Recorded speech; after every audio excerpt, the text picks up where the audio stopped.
2020 Porsche 911 Carrera S manual road test vertical bar 7 speeds for basic needs. On a Tuesday morning back in June, a 2020 Porsche 911 Carrera S effectively fell into my lap. Hey man. Last second 911 Carrera S with a manual just got scheduled for tomorrow. Sure, it would be the 5th car to rotate through my driveway in a period of about 10 days. That turned out to be, shall we say, creatively challenging. But as Lin-Manuel Miranda sings in Hamilton, I don't know how to say no to this. Sure enough, when I least had the bandwidth, there it was, Lin-Manual. No, I didn't actually name the car.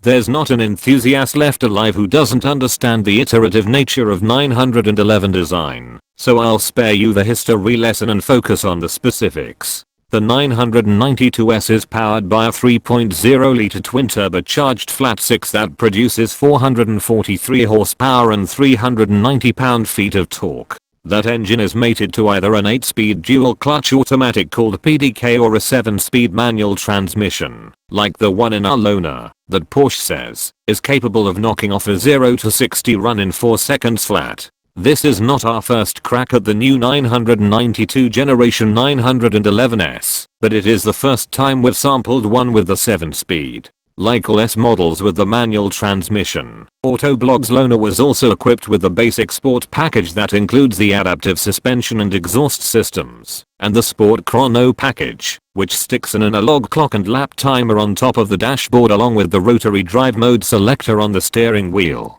The only other performance-oriented option included with our test vehicle was the rear axle steering system. Apart from that, it had a set of guards red seat belts, ventilated front sports seats, the 4-way plus variety if you're building along at home, and that's all. This lack of box checking produces an especially Spartan interior, which suits me just fine. It feels mission specific, reminding me that the 911 is a button-down sports coupe that prioritizes performance, even if it does so without significantly compromising its day-to-day livability. But let's talk about that for a second, because I believe there's a disconnect between perception and reality when it comes to Porsche's standard bearer. The 911S is not a coddler. It rides firmly even in its softest setting, and it's not particularly quiet either.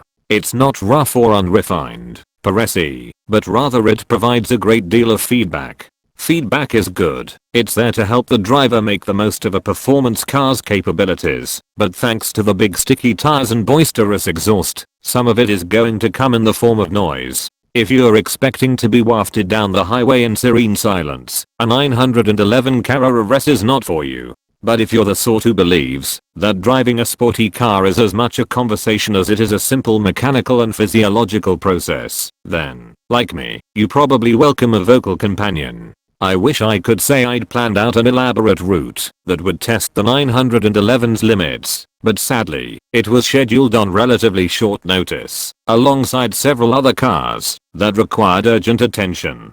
Fortunately, the last-minute loan of a Porsche 911 is more than enough to inspire a little spontaneous creativity. For something this fun, orthodoxy can take a backseat.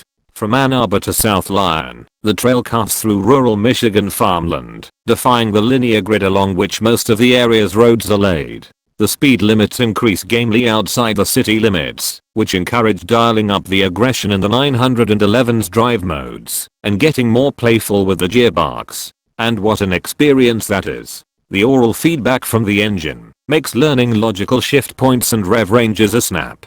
The turbochargers may mute the 911's flat 6 bark somewhat, but there's still plenty of throatiness to that mechanical cacophony. And there's something to be said for the way it feels to have that sound press in from behind, rather than the usual balance of induction and engine noise up front, blended with the exhaust tone out back.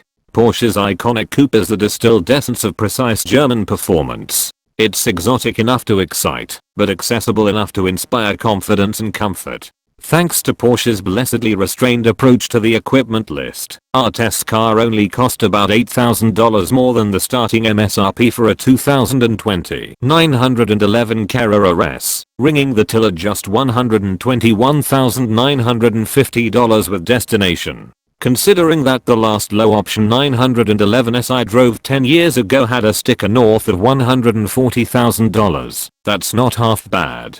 But it's still a lot, on paper anyway. Pony cars encroach on its acceleration figures for about a third of the price. The new mid-engine Chevrolet Corvette is probably every bit its equal for a little more than half, and the larger European coupes, such as the Audi 5 rupees, offer far more luxury for quite a bit less.